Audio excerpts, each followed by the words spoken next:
यहोशू कौन था? यहोशू कौन था? मैं थोड़ा सा इसका जाऊंगी पीछे। यहोशू जो था मेरे प्रियो, एक ऐसा व्यक्ति था जो जब इस्राएली लोग जो है मिस्र के गुलामी में जब थे, तब इन लोगों को जो एक हिस्सा मिला था गोशेन वाला एरिया, उस गोशेन में जोशुआ पैदा हुआ था, यहोशू वहां पैदा हुआ था मेरे प्रियो।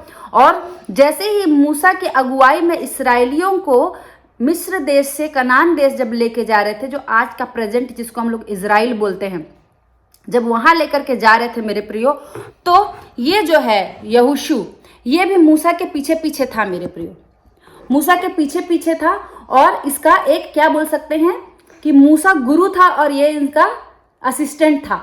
तो इन लोग जा रहे थे, तो मूसा को आप लोगों को मालूम है कि परमेश्वर ने क्या क्या आज्ञा दी थी, कैसे लेके जाना है, क्या करके जाना है, ये सब कुछ था। फिर एक टाइम ऐसा आया कि परमेश्वर ने मूसा को बोला कि तेरा टाइम हो गया, अब आपको जाना है। तो आपके जाने से पहले आप एक व्यक्ति को चूज करो जो आपकी प्रजा को कनान देश तक पहुंचाए। तब मूसा ने किसको चुना था मेरे प्रियो? यहोशू को चुना था। इंग्लिश में हिंदी में यहोशू बोलते हैं, इंग्लिश में जोशुआ बोलते हैं। पर ये जोशुआ बोलने से पहले इसका नाम होशिया था, होशिया। पर मूसा ने इसको नाम को बदल करके जोशुआ रख दिया था। होशिया मतलब होता है उद्धार करता। मेरे प्रियो, जो यहोशू का पिता था, वो उस गुलामी में भी उसके पास एक प्रकार का एक होप था, एक आशा था। इसीलिए उसी आशा के द्वारा उसने अपने पुत्र का नाम उद्धार करता रखा था, सैल्वेशन, है ना। फिर जैसे ही परमेश्वर ने मूसा को बोला कि आप यहोशू को अपॉइंट करो, मैं थोड़ा सा फास्ट जा रही हूँ, स्लो जाऊंगी, ठीक है, कहने का मतलब फास्ट जा रही हूँ और शॉर्टकट में जा रही हूँ। तो जो यहोशू है उसको मूसा ने उसका नाम को उद्धारकर्ता से परमेश्वर का उद्धारकर्ता रखा। तो जब जोशुआ का मतलब होता है परमेश्वर के द्वारा उद्धार करता, ठीक है, salvation of God, God salvation, ठीक है। तो इस तरह उसने नाम रखा। अब जो है मैं आप लोगों को बताना चाहती हूँ कि जो यहोशू की किताब में हम क्यों लिखा गया था, यहोशू की किताब, यहोशू की किताब से हमको क्या समझ में आता है। मैं आप लोगों से उम्मीद करूंगी कि आप लोग जो है इस किताब को जरूर पढ़िएगा। लेकिन पढ़ने से पहले मैं आप लोगों को थोड़ा सा बता देती हूँ कि किताब क्यों लिखा गया था। क्योंकि जो यहोशू है मेरे प्रियो, एक इतना अच्छा एग्जाम्पल है परमेश्वर के आज्ञा को मानने वाला था वो। मेरे प्रियो, आप अगर थोड़ा सा पढ़ेंगे यहोशू 1:5 से लेकर के 9, यहोशू 1:5 से लेकर के 9, वहां पर लिखा हुआ है, वहां यहोशू को परमेश्वर ने क्या आज्ञा दिया है इसके बारे में। क्योंकि ये जो सीक्वेंस में बता रही है आपके और मेरे जीवन की, आत्मिक जीवन के बारे में ये बात करता है कि यहोशू को परमेश्वर की आज्ञा, वहां क्या लिखा हुआ है, यहोशू 1:5 से 9, तेरे जीवन भर कोई तेरे सामने ठहर ना सकेगा। जैसे मैंने मूसा के संग रहा वैसे ही तेरे संग भी रहूंगा, और ना तो मैं तुझे धोखा दूंगा और ना तुझको छोड़ूंगा। इसलिए हियाव बांध कर दृढ़ हो जा, क्योंकि जिस देश के देने की शपथ मैंने इन लोगों के पूर्वजों से खाई थी उसका अधिकारी तू इन्हें करेगा। इतना हो कि तू हियाव बांध कर और बहुत दृढ़ होकर जो व्यवस्था मेरे दास मूसा ने तुझे दी है उन सब के अनुसार करने में चौकसी करना, और ना उससे ना तो दाहिने मुड़ना और ना बाएं। जब जहां जहां तू जाएगा वहां वहां तेरा काम सफल होगा। व्यवस्था की ये पुस्तक तेरे चित्त से कभी ना उतरने पाए, इसी में दिन रात ध्यान दिए रहना, इसलिए कि जो कुछ उसमें लिखा है उसके अनुसार करने की तू चौकसी करे, क्योंकि ऐसा ही करने से तेरे सब काम सफल होंगे और तू प्रभावशाली होगा। क्या मैंने तुझे आज्ञा नहीं दी? हियाव बांध कर दृढ़ हो जा, भय ना खा और तेरा मन कच्चा ना हो, क्योंकि जहां जहां तू जाएगा वहां वहां तेरा परमेश्वर यहोवा तेरे संग रहेगा। आमीन। मेरे प्रियो, एक बहुत अच्छी बात आपको बता देना चाहती हूं।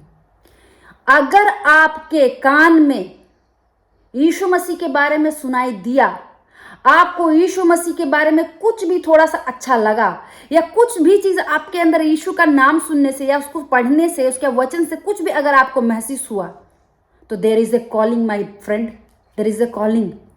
ये परमेश्वर की बुलाहट है आपके लिए। और उसी बुलाहट के तहत आप क्या कर रहे हैं, वचन को सुनते हुए आ रहे हैं। सिर्फ अब मैं आप लोगों को बता देना चाहती हूं कि आपको जो थोड़ा सा वचन अपने दिल में बैठा और उसको बैठा ली, इसका मतलब आपका जर्नी शुरू हो चुका है, जर्नी शुरू हो चुका है। अब जो है यीशु मसीह के सिर्फ वचन को सुन करके अच्छा लगना केवल इनफ नहीं है, वो खत्म नहीं है, वो स्टार्टिंग है, वो स्टार्टिंग है मेरे प्रियो। तो क्या होता है यहोशू के जिंदगी में से मैं आपको बताती हूं कि जब यहोशू को पता चला कि अब उसको आगे लीड करना है, तो उसके मन में डर और भय छाया हुआ था मेरे प्रियो, डर और भय छाया हुआ था। चूंकि वह मूसा के साथ इतने टाइम रहने के बाद भी उसने देखा था कि कैसे लाल समुद्र को अलग किया गया, कैसे चट्टान में से पानी निकाल दिया गया, उसने बड़े बड़े चमत्कार देखे थे। यहोशू ने नहीं देखा होगा? देखा होगा कि नहीं देखा होगा? देखा होगा मेरे प्रियो। तो आप लोगों में से भी कई लोगों का सब कुछ देखने के बाद भी आपका दिल घबराता है, आपका मन कच्चा होता है, आप लोग डरते हैं। आप अपने आंखों के सामने दुष्ट आत्मा को निकलते हुए देखते हैं, आपके आंखों के सामने चमत्कार को होते हुए देखते हैं, फिर भी आपको अपने लिए, दूसरों के लिए आपको प्रॉब्लम नहीं है विश्वास करने में, पर आपको अपने लिए प्रॉब्लम है विश्वास करने में। यहोशू के साथ भी बिल्कुल ऐसा ही था मेरे प्रियो। लेकिन एक गुड न्यूज है मेरे प्रियो, परमेश्वर जिसको चुनता है ना मेरे प्रियो, उसको बार बार एक ऐसा शब्द उसको देता है ताकि आप डरे मत। उसको परमेश्वर मोटिवेट करता है, उसके अंदर से उसको क्या बोलेंगे, स्ट्रॉन्ग करता है मेरे प्रियो, स्ट्रॉन्ग। क्यों यहां पर परमेश्वर ने बार बार कहा है कि तू डर मत, तेरे सामने कोई नहीं ठहर सकेगा। परमेश्वर यहोशू को बता रहा है कि आज मैं अगर तुझे चूज किया हूं, अगर आपकी बुलाहट सपोज करो बिजनेस करने के लिए है, सपोज करो परमेश्वर की वचन को बताने के लिए है, या कुछ लोगों का एवेंजलिकल कॉलिंग है, कुछ लोगों का कुछ भी कॉलिंग हो सकता है, अगर आपको परमेश्वर बुलाया है तो भी अगर आप ढिठाई कर रहे हो, आप डर रहे हो, तो आपको जो है परमेश्वर एक अगर यहोशू की तरह अगर चुना हुआ है, आपको अगर परमेश्वर बार बार सपने के माध्यम से, परमेश्वर के दासों के माध्यम से, वचन के माध्यम से बार बार अगर चेतावनी दे रहा है कि डर मत, डर मत, डर मत। और कई बार ऐसा होता है कि एक सपना बार बार आता है, आपको रिपीटेड आता है। इसका मतलब क्या है, परमेश्वर आपको यहोशू की तरह चुना है। और यहोशू कौन था मेरे प्रियो? मैं आपको मूसा और यहोशू का थोड़ा सा बता देती हूं कि मूसा एक इजराइल का लीडर था। वहां से लीडर उठा करके जितने भी गोत्र वगैरह थे ना इन लोगों के 12, उनको उठा करके कनान में लाने का ड्यूटी उसको मिला था, और कुछ हद तक वो लेके आया, उसके बाद उसका ड्यूटी खत्म। फिर वहां से यहोशू था, और यहोशू जो था वो लीडर नहीं था मेरे प्रियो, वो लीडर नहीं था, वो ही एक क्या था, उसकी तरह था। उस ग्रुप में जिसके लीडरशिप के अंदर में जो रहते हैं ना, एक कैंडिडेट टाइप की तरह था मेरे प्रियो। पर परमेश्वर ने उसको स्ट्रॉन्ग किया। अगर परमेश्वर ने आपकी बुलाहट है तो परमेश्वर आपको स्ट्रॉन्ग करेगा। और पूरा यहाँ परमेश्वर ने यहाँ पर सिर्फ मोटिवेशन शब्द नहीं बोला, उसने उसको दिखाया। परमेश्वर ने अपने वादे का पक्का है, उसने दिखाया। क्या लगता है, जीवन भर कोई तेरे सामने ठहर नहीं सकता, ठहर नहीं सकता। इसका मतलब क्या है, ना बीमारी आपके सामने ठहर सकती है, ना कमजोरी आपके सामने ठहर सकती है, ना दुष्टात्मा आपके सामने ठहर सकता है। कोई भी विकट परिस्थिति जो आपको तंग करने के लिए आ रही है, आपके सामने ठहर नहीं सकता। क्यों? क्योंकि आप बुलाए गए हो, आप अपने से नहीं आए हैं। आपके अंदर जो है परमेश्वर चल रहा है, आपके शरीर को इस्तेमाल कर रहा है। तो आपको अगर सामने लग रहा है, आपका शरीर के हिसाब से आप फलानी या ढमकाने आप हो सकते हो, लेकिन परमेश्वर ने आपको बुलाया है तो आप एक बर्तन हो जिसके अंदर परमेश्वर है। तो आपको सिर्फ क्या करना है, परमेश्वर कैसे मूव करता है, परमेश्वर इस पृथ्वी पर मूवमेंट कैसे करता है, आपके और मेरे शरीर के अंदर रह करके मूवमेंट करता है। अगर आप जो आपके पास वैसे भी देने के लिए कुछ नहीं, क्योंकि परमेश्वर क्या बोलता है, आप लोग बोलते हैं ना प्रभु मैं अपना जीवन देता हूं। मैं आपको बता देना चाहती हूं, जो आप अपना जीवन परमेश्वर को दे रहे हो वो जीवन आपका नहीं है। क्यों? क्योंकि वचन बोलता है कि मैं तुझे जीवन देता हूं, तुम मुझे जीवन नहीं दे सकते। तो पर आप अपना जीवन भी परमेश्वर को नहीं दे सकते, आपके पास इतना भी नहीं है। तो आपको जो शरीर दिया गया है, एटलीस्ट उस शरीर को परमेश्वर के लिए इस्तेमाल करिए। कुछ नहीं कर सकते हैं, अगर इंस्ट्रक्शन मिला है, इंस्ट्रक्शन जोशुआ जो है कुछ नहीं किया, सिर्फ इंस्ट्रक्शन फॉलो किया, इंस्ट्रक्शन फॉलो किया, ना दायां मुड़ा ना बायां मुड़ा, ना घबराया ना कुछ किया, इंस्ट्रक्शन फॉलो किया और जाके क्या किया, खड़ा हो गया। वो स्टार्ट कर दिया अपना काम बाय फेथ, विश्वास के द्वारा। उसने ये नहीं देखा अगर मैं वहां जाऊंगा, अगर ऐसे हो गया फिर कैसे होगा, फिर अगर मान ले मैं मर गया तो, मान ले मैं इधर जा रहा हूं कोई मेरा सुनेगा तो नहीं। ऐसा अगर उसने किया होता ना मेरे प्रियो, तो आज जो हम लोग दिख रहे हैं ना मेरे प्रियो, आज हम ये नहीं होते। मैं आपको बताती हूँ क्यों यहोशू का कितना ज्यादा इंपॉर्टेंट क्यों है। अगर मेरे प्रियो मूसा के बाद अगर जैसे कि परमेश्वर ने यहोशू को बुलाया, आप अपने आप को यहोशू की जगह कंपेयर करिए, ठीक है। जब जब मैं यहोशू बोलूं अपना अपना नाम उसमें जोड़ लीजिएगा। जैसे कि मूसा के बाद परमेश्वर ने यहोशू को चुना, यानी आपको और मेरे को चुना। अब यहोशू की ड्यूटी क्या थी कि परमेश्वर के जो लोग हैं इस्राएल से सुरक्षित कहां पहुंचाना है, कनान देश को पहुंचाना है। उसमें सभी छोटे बड़े सभी लोग हैं मेरे प्रियो। अब मान ले अगर यहोशू वहां पर अगर नहीं होता तो क्या वो इस्राएली आज कनान देश पहुंच पाते? नहीं पहुंच पाते मेरे प्रियो। जो परमेश्वर ने जो वादा किया था, जो देश उन लोगों को देने के लिए वादा किया था, वो पूरा नहीं हो सकता था अगर यहोशू नहीं मानता तो।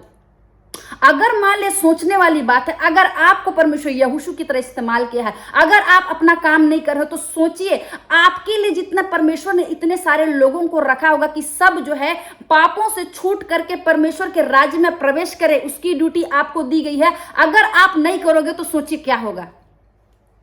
आज आप और मैं जो वचन सुन रहे हैं, पढ़ रहे हैं, हमारे जीवन में भी कोई ना कोई यहोशू आया, उनके द्वारा हम लोग सुने और उसके बाद हम लोग क्या कर रहे हैं, ये वचन को सुन रहे हैं और पढ़ रहे हैं। और आज हम लोग क्या है, उस जो अतः जो कुंड है अग्नि में, वो पाप के दलदल में, वो नरक में जाने से हम लोग बच गए। क्यों? क्योंकि किसी ने हमारे पहले किसी ने बलिदान दिया। यीशु मसीह की बलिदान की बात नहीं करें, वो तो दिए थे, पर वो यीशु मसीह की बलिदान को हम लोगों को बोल बोल के सजा सह करके लोगों से लड़ लड़ के हमारे तक सुसमाचार सुनाया गया। उनका सुसमाचार कोई और सुना, वो बच गया, उसके बाद उन्होंने किसी और को सुनाया, उसके बाद किसी और ने उस करने करते करते हम लोग यहाँ आए मेरे प्रियो। अगर मैं यहाँ पर मैं अपना जीवन बचाई हूं तो किसी ने अपने जीवन का जो है परमेश्वर के साथ उसने बिताया होगा, उसने जो चीज झेला होगा तो मुझे बताया होगा ताकि मैं वो चीज ना झेलूं, ताकि उसने मुझे बचाने की कोशिश की होगी। आप जो है परमेश्वर के जो उद्धार को आप किस तरह इस्तेमाल कर रहे हैं? क्योंकि परमेश्वर बोलता है अगर मुझे एक भी यहोशू मिल गया तो मैं अपने लोगों को बचा करके स्वर्ग राज्य में प्रवेश करा दूंगा, अनंत जीवन के स्वर्ग राज्य में प्रवेश करा दूंगा। क्या आप वो यहोशू हैं? क्या वो आप यहोशू हैं? आपको जो काम दिया गया वो कर रहे हैं। आपको कोई बड़ा पहाड़ उखाड़ने के लिए नहीं बोला गया है, ना कि किसी जा करके आपको किसी मंदिर को बनाना है, ना किसी को डोनेशन देने के लिए बोला गया है, ना किसी का गड्ढा खोद करके लाश निकालने के लिए बोला गया। नहीं, आपके जीवन में जो गवाही है वही गवाही लोगों के जीवन को बचा सकता है मेरे प्रियो। आपके पास जो छोटा सा जो चीज है, जो छोटा सा, अगर आपके पास कुछ भी चीज छोटा सा एक्स्ट्रा है और कोई हेल्प कर ले मांग रहा है, आप वो उसके द्वारा आप जीवन को बता सकते हैं। परमेश्वर का जो राज्य सिर्फ शब्दों में नहीं मेरे प्रियो, वो डेमोस्ट्रेट करने वाला है, दिखाने वाला है मेरे प्रियो। अगर आप यहोशू हैं तो परमेश्वर आपको मोटिवेट करता है कि मत डर, तेरा मन कच्चा ना हो। मैं आपको और बताना चाहती हूँ मेरे प्रियो कि यहोशू को जब इस तरह परमेश्वर ने ढाढ़स बंधाया और बताया, ढाढ़स बंधाने के साथ साथ वो बातें सच्ची थी। आगे मेरे साथ खोलेंगे यहोशू 2:11। आज मैं सिर्फ यहोशू से ही बात करूंगी। यहोशू 2:11 जहां पर मैं आपके लिए पढ़ती हूँ। जब यहोशू को पता चल गया कि उसको क्या करना है, तो अब जो है उसके आगे उसके साथ क्या हो रहा है, नेक्स्ट स्टेप क्या हो रहा है, आप अपने लाइफ के साथ जरूर कंपेयर करिएगा। यहोशू 2:11 जहां लिखा हुआ है, यह सुनते ही हमारा मन पिघल गया और तुम्हारे कारण किसी के जी में जी न रहा, क्योंकि तुम्हारा परमेश्वर यहोवा ऊपर के आकाश और नीचे की पृथ्वी का परमेश्वर है। आमीन। इसका मतलब क्या है मेरे प्रियो? जब यहोशू को परमेश्वर ने बोला कि तेरा मन कच्चा न हो, चल खड़े हो जा, और उसके बाद परमेश्वर ने उसको क्या ड्यूटी दिया था कि अब जो है तुमको मैं ये जो इस मिस्र से तुमको कनान देश लेके जा रहा हूं। अब जिस जगह पे तुम लोग खड़े हो, अब किसी दूसरे जगह में जाने से पहले मैं तुम एक जासूस भेजो परमेश्वर ने कहा। तब क्या होता है कि परमेश्वर जैसे अपने वादे के अनुसार कहा था कि तेरे सामने कोई टिक नहीं सकेगा, तो यहोशू के पहुंचने से पहले ही यहोशू के पहुंचने से पहले ही परमेश्वर ने जिस जगह पे इन लोगों ने जासूस भेजा था, उन लोगों के हृदय में भय को समा दिया। मेरे प्रियो, अगर परमेश्वर ने आपको कोई काम दिया है और आप अपने सांसारिक सोच और विचार से अगर घबरा गए हैं, तो मैं आपके लिए गुड न्यूज है कि परमेश्वर ने अगर कहीं आपको भेजा है तो सामने वाले का हृदय को आपके लिए कायल कर देगा, घबरा देगा। आप वहां पर सिर्फ एक छोटे से बन के नहीं जाएंगे, वहां आप परमेश्वर के एम्बेसडर बन के जाएंगे, राजदूत बन के जाएंगे। तो यहां पर देखो, यहां वचन में क्या लिखा है, ये सुनते ही हमारा मन पिघल गया, तुम्हारे कारण किसी के जी में जी नहीं रहा, क्योंकि तुम्हारा परमेश्वर यहोवा ऊपर के आकाश और नीचे की पृथ्वी का यहोवा परमेश्वर है। कहने का मतलब यहोशू का डर, इतना ज्यादा भय उन लोग के जीवन में छा गया कि उन लोग घबराने लगे कि अरे इस देश में अगर यहोशू ने अटैक कर दिया तो हमारा क्या होगा। तो परमेश्वर ने शब्दों के अलावा नहीं, करके दिखाया उसकी लाइफ में। मेरे प्रिय, करके दिखाया। आगे मेरे साथ खोलिएगा, यहोशू का टेरर किस तरह लोगों में छाया। अब यहोशू ने उसका आगे क्या किया, मेरे साथ आप खोलिएगा यहोशू 22 में। आज यहोशू का ही है ना, ठीक है। तो अध्याय 22 उसका 5 खोलिएगा। अध्याय 22 उसका 5, जहां लिखा हुआ है, हाँ, केवल इस बात की पूरी चौकसी करना कि जो जो आज्ञा और व्यवस्था यहोवा के दास मूसा ने तुमको दी है उसको मानकर अपने परमेश्वर यहोवा से प्रेम रखो और उसके सारे मार्गों पर चलो, उसकी आज्ञाएं मानो, उसकी भक्ति में लवलीन रहो और अपने सारे मन और सारे प्राण से उसकी सेवा करो। मेरे प्रियो, यहोशू ने जो जो काम मैं बता रही हूं, क्या क्या उसने किया, तो उसके जीवन में क्या क्या हुआ, मैं ये बता रही हूं। तो यहोशू ने क्या किया, उसने अपना लॉजिक को पीछे रख दिया। बोला परमेश्वर अगर तूने बुलाया तो तू ही मुझे लेके जाएगा। तो परमेश्वर के आज्ञा के अनुसार उसने जासूस भेजे, और जब जासूस भेजे तो उसने परमेश्वर का वो जो वादा उसने सुना, क्या कि यहोशू की सुन करके लोग घबरा गए कि अरे बाप रे, बहुत खतरनाक चीज आ रहा है। कर आप परमेश्वर ने आपको बुलाया है ना, आप कहीं पर भी जाओगे, शैतान डर के मारे भागेगा वहां से, in the name of Jesus भागेगा। आप अगर जहां पर किसी बीमार के लिए चंगा करने के लिए प्रार्थना कर रहे हैं, शैतान डर के मारे भागेगा। मेरे प्रियो, जहां जहां आप जाते हो ना जॉब के लिए, जहां पर आपको इंटरव्यू देने जा रहे हो, यीशु के नाम से उसको कमांड कर दो कि ये इलाका यीशु मसीह का, ये नौकरी मेरी है। और जहां पर जितने भी कैंडिडेट है ना, आपको छोड़ करके और वो इंटरव्यू लेने वालों को और कोई नहीं दिखेगा, क्योंकि परमेश्वर ने अगर आपके लिए चीज ठहराया है तो वो सिर्फ आपका और कोई नहीं है, और किसी का नहीं है। परमेश्वर बहुत स्पेसिफिक है, एवरेज वाली बात नहीं करता परमेश्वर। परमेश्वर बोलता ये है तो है, नहीं नहीं कोई बात नहीं, ऐसा भी कर सकता वैसा भी, नो, परमेश्वर स्पेसिफिक है। और यहोशू ने उसी तरह से स्पेसिफिसिटी, वो एक पर्टिकुलर पिन द पॉइंट को फॉलो करने में उसने पूरा पूरा चौकसी रखा। आपको अगर आज के डेट पे कोई अगर आत्मिक इंस्ट्रक्शन दे दिया जाए, मौत आ जाती है, लोगों को नहीं करते हैं, पर इसने चौकसी की, और इसने चौकसी की। और वचन हमको बताता, आप यहोशू का किताब पढ़िएगा, वचन बताता है कि एक डॉट और एक कोमा भी नहीं छोड़ा इसने हर एक चीजों को पूरा किया, हर एक इंस्ट्रक्शन को पूरा किया। मूसा के द्वारा दिया गया हर एक इंस्ट्रक्शन को फॉलो किया उसने, परमेश्वर के द्वारा एक एक चीज को पूरा किया, खोज खोज के पूरा किया। और परमेश्वर का वचन हमको बताता है कि जब ये 110 साल का हुआ ना मेरे प्रियो, जब ये 110 साल का हुआ, तब भी उसके अंदर इतना ताकत था कि वो अकेले जाकर के राजाओं को मार के आ सकता था, अकेले पूरी सेना को मार के आ सकता था, अकेले 110 साल में। आपके साथ क्या है, 20 साल हो गए, लड़कियां खासकर पीरियड आ गया, लेट गई, पीरियड आ रहा है, हार्मोनल प्रॉब्लम, मेरे से नहीं हो पा रहा है। नो, आपका शरीर भी है ना, इतना स्ट्रांग होना चाहिए कि कोई भी शारीरिक हार्मोनल रहे, चाहे किसी भी प्रकार का इफेक्ट रहे, आपके स्पिरिट को कमजोर नहीं करना चाहिए। आप उससे बड़े हो, आप अपने हार्मोन को कमांड करो, in the name of Jesus मुझे काम करना है, कंट्रोल में रहे।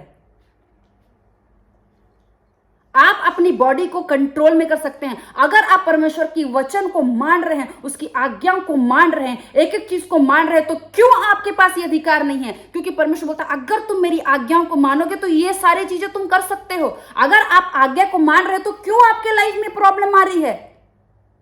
क्योंकि आपको नहीं मालूम है। अगर आप आज्ञा मान रहे हो तो परमेश्वर बोल रहा है, अगर आज्ञा मानते मानते तुम मेरा अंश अपने अंदर ले रहे हो तो इनफैक्ट तुम उस पर्टिकुलर सामान के लिए तुम परमेश्वर हो, तो तुम्हारा काम क्या है? उसको रोक, उसको मना कर यीशु के नाम से। आप अपनी मैक्सिमम प्रॉब्लम खुद सॉल्व कर सकते हो, क्योंकि अगर आप परमेश्वर की आज्ञा को मानते हो तो आपका सारा सिचुएशन अकॉर्डिंग टू आपके हिसाब से होगा। अब मेरे प्रियो, ये चीज अगर हो भी जाती है, मैं आपको एक एग्जांपल बताती हूँ। ये पिछले फ्राइडे की बात है, मैं अपना बिजी थी, मेरा बेटा जो है पॉटी कर लिया, मुझे ऐसा था कि उसको साफ करना था। मैं उसका डायपर निकाल करके 2 बाथरूम में, एक बाथरूम में फेंकने के लिए गई। अक्सर क्या होता है, जब मैं कपड़े उतारती हूँ तो मेरा जो बेटा है वो अपने आप दूसरे बाथरूम में नहाने के लिए चला जाता है। मैंने ध्यान नहीं दिया कि वो दूसरे बाथरूम नहीं गया, वो मेरे पीछे ही है। मैंने जब वो दूसरे वाले बाथरूम में, जहां पर मैं डायपर का डस्टबिन रखी हूँ, वहां पर जब मैं डाली, उसके बाद मैंने देखा नहीं, मेरे बेटे ने अपनी उंगली जो है, इस वाली उंगली को दरवाजे में फंसा लिया और मैंने देखा नहीं, और मैंने जितने जोर से मैं दरवाजा बंद कर सकती थी मैंने बंद कर दिया, और पूरा जो है ये बेंड हो गया और चुभ गया और गड्ढा हो गया और छिल गया नहीं बोलेंगे, घुस गया वो जो नोक होता है दरवाजे का। जैसे ही उसको निकाला, मैंने बाहर पकड़ा, पता नहीं उस दिन मेरे साथ क्या था, मैंने उस पर्टिकुलर हाथ की उंगली में जोर से पकड़ा। मैं कहा in the name of Jesus, इस इंजुरी को मैं रिब्यूक करती हूं, कोई निशान ना रहे, in the name of Jesus now. मैंने ऐसा बोला, प्रार्थना करा। उसके बाद मैं उसको नहलाने ले गई और मेरे दिमाग में आया कि मैं इसकी फोटो खींच लूं ताकि मैं बता सकूं मेरे हस्बैंड को कि ऐसा हो गया, क्या करना चाहिए। पर मैंने उस समय ऐसी बोला, मैं रिब्यूक करती हूँ, मैं इसको कैंसिल ही करती हूँ, मैं इस चोट को पहुंचने ही नहीं दूंगी टिश्यू में, ऐसे करके मैंने प्रार्थना किया। उसके बाद मैं उसको नहला रही हूँ। नहलाने के जब बाहर निकली तो निशान ही नहीं है, एक निशान नहीं है। मैं पछता रही हूँ, हे प्रभु चमत्कार हो गया, लेकिन मैं कैसे लोगों को जस्टिफाई करूं कि यहां पर चोट था और ये जो है गहरा चोट था, कम से कम उसको 72 घंटे लगते और निशान जो है ब्लैक हो जाता। मैं ढूंढ रही हूँ कि कहाँ गया वो चोट, वो पूरा गड्ढा होकर के लाल होकर कट गया था, वो पूरा हील हो चुका, एक भी नहीं निशान। मैं ढूंढती रही। मैं बोली अब मैं अगर लोगों को बताऊंगी तो उनको लगेगा कि मैं मतलब झूठ बोल रही हूं, मैं कैसे जस्टिफाई करूं कि ये हुआ है मेरे साथ। मैं चिल्ला रही हूं, मिरेकल हो गया, इंस्टेंटली हील हो गया, घाव ही नहीं दिख रहा, कहां गया। और मेरे पर वो गड्ढा इतना ज्यादा था कि पूरे अंदर घुस गई थी। आप सोचो, दरवाजा खींच के बंद करना और कैसे फंसना, और पूरी तरीके से नॉर्मल हो गया। तब मैं प्रार्थना करने लगी, परमेश्वर तेरा धन्यवाद। तब परमेश्वर ने कहा कि तेरे मुख को मैंने क्या किया है, अपॉइंट किया हुआ है। मेरे प्रिय, आप लोगों के मुख को भी परमेश्वर ने अपॉइंट किया हुआ है। आप जो बोलोगे वो चीज होगा। आप जब आगे देखेंगे कि मैं बताऊंगी वहां अलग अलग तरीके से कैसे यहोशू ने चमत्कार को कैसे हैंडल किया और कैसे कमांड किया है। मैं आज नहीं बताऊंगी, किसी नेक्स्ट डे मैं बताऊंगी, पर मैं बताऊंगी जरूर। पर मैं आपको यह बताना चाहती हूं कि जिस तरह से यहोशू को परमेश्वर ने अधिकार दिया था कि वो आसमान के सूरज को और चंद्रमा को कंट्रोल कर सके, मैं ये भी आप लोगों को बताऊंगी कि ये चीज कैसे हुआ। वो कंट्रोल कर सकता है तो तुम और मैं क्यों नहीं। मुझे याद है पिछले साल के 15 अगस्त की बात है। बहुत गर्मी थी, पंजाब में बहुत गर्मी पड़ते हैं उस समय, बहुत गर्मी था और हमको चर्च में अटेंड करना था और बच्चों का कुछ प्रोग्राम था। इतनी गर्मी, लाइट भी नहीं था। मैं उस वक्त बोली in the name of Jesus, में आसमान की ओर देखी, कोई निशान नहीं था बादल का। मैं कहा यीशु के नाम से आज का मौसम ठंडा हो जाए in the name of Jesus, ऐसे बोला। उसके बाद मैं, और क्या प्रार्थना मेरे शब्द से ऐसा निकला मुंह से कि चर्च जब तक शुरू होता है जब तक खत्म होती, परमेश्वर तू ठंडा कर। और मैं ऐसे करके अपना काम करने लगी। 5 मिनट हुआ मेरे प्रियो, 5 मिनट में अचानक से कहां बादल आई, इतना तेज बादल आया जो बड़े बड़े ओले की तरह बड़े बड़े बारिश होने लगे और पूरा मौसम ठंडा हो गया। और मैं चिल्ला रही हूं, प्रभु ये मेरे शब्द कैसे काम कर रहा है। परमेश्वर बोला देख, तूने जो बोला वो हो रहा है। और जैसे ही चर्च खत्म हुआ, जब ऐसे आमीन बोले, बारिश खत्म, फिर मौसम वैसी धूप। मेरे प्रियो, ये पावर कहां से आता है? परमेश्वर आपको देता है, आपके अंदर वो एक्स्ट्रा पावर, डुनामी पावर, इपिकाइजो पावर, हुपर बोला, सब है आपके अंदर। प्रॉब्लम कहां है? प्रॉब्लम कहाँ है? अप्लाई करके देखो, ट्राई करके देखो। मैंने आप लोगों को भी बताया था कि आप अगर परमेश्वर की आज्ञाओं को मानते हैं तो उस वचन को प्रैक्टिस करके देखियो। मैंने आप लोगों को बताया भी था कि मैं दिन भर अपने घर पे कुछ भी ऐसा होता है मैं प्रैक्टिस करती होती हूं। अगर आपके अंदर अगर यहोशू है, जीसस क्राइस्ट, आप क्या क्या कर सकते हो, क्या नहीं कर सकते आप। और परमेश्वर आपको सीधा सीधा बोल रहा है कि तेरा मन कच्चा ना हो, डर मत। तेरे सामने कोई खड़ा नहीं रह सकता, कोई भी नहीं खड़ा हो सकता। पृथ्वी की कोई भी जानवर, कोई भी जंतु, कोई भी अधिकारी, ना आसमान की चीजें ना जमीन की चीजें, कोई खड़ा नहीं रह सकता अगर परमेश्वर ने आपको बुलाया और चुनाव ठहराया है तो। Be bold and courageous. धाकड़ बन जाओ, बोल्ड बन जाओ और उस चीज के ऊपर अधिकार से ले लो, अधिकार से ले लो मेरे प्रियो। आत्मा में हर एक चीज अधिकार से होती है, डर के नहीं होती है, कमजोरों के लिए नहीं है। परमेश्वर का जो राज्य है कमजोरों के लिए नहीं है, जो अपने अधिकार के लिए लड़ता है, आत्मिक लड़ाई लड़ता है, उसके लिए है मेरे प्रियो। आप अपनी चीजें लड़ सकते हो। परमेश्वर का वचन इफिसी की किताब में क्या बताता है? आत्मिक हथियार बांध लो ताकि तुम उस शैतान की युक्तियों का सामना कर सको। आप शरीर में चाहे 10 किलो के हो या 45 किलो के हो या 35 किलो के मेरे हो, मैटर नहीं करता। आप आत्मा में एक योद्धा हैं और एक योद्धा का काम क्या होता है? जीत हासिल करना, अपनी कमजोरियों पे जीत हासिल करना, अपने सिचुएशन पे जीत हासिल करना, अपने हर एक सिचुएशन पे जो लगता है कि आपको बेंड कर देगी, आपका मनोबल तोड़ देगी। परमेश्वर बोलता है जहां तू टूटा, परमेश्वर की आत्मा वहां स्ट्रांग हुई, परमेश्वर की आत्मा स्ट्रांग हुई। और क्या चाहिए आपको? बल्कि खुशी की बात है अगर आप कमजोर हुए तो अब परमेश्वर काम करेगा। घबराना नहीं है हमने, बिल्कुल नहीं घबराना है। आप अभी मेरे साथ खोलिएगा कि जब परमेश्वर ने ये सिचुएशन दिखा दिया कि डरना नहीं है, डरना नहीं है, उसके बाद परमेश्वर ने क्या दिखाया? आप मेरे साथ यहोशू 21 का 45 खोलिएगा। एक मिनट मेरे साथ रुकिएगा। मैं इस प्रकार से लिखा हुआ है, मैं पढ़ती हूं आपके लिए। जितनी भलाई की बातें यहोवा ने इस्राएल के घराने से कही थी उनमें से कोई बात भी ना छूटी, सब की सब पूरी हुई। मेरे प्रियो, परमेश्वर ने आपको जो जो इंस्ट्रक्शन दिया है, आप अगर पूरा भी नहीं कर सकते ना, कम से कम एक करिए, एक तो करके देखिए। अपने आप आपके अंदर कॉन्फिडेंस, बोल्डनेस आ जाएगा। और शैतान बोल्डनेस से डरता है, बहुत डरता है, बहुत ज्यादा। आप अगर किसी दुष्ट आत्मा को इस तरह से बोलेंगे यीशु के नाम से कम आउट, पूरे हाथ पर फड़फड़ाने लगेगा और इस तरह से भागेगा ना, कभी जिंदगी में आपके पास ना आ पाया हो। मेरे प्रियो, आपको परमेश्वर कहीं ना कहीं से वचन देता है।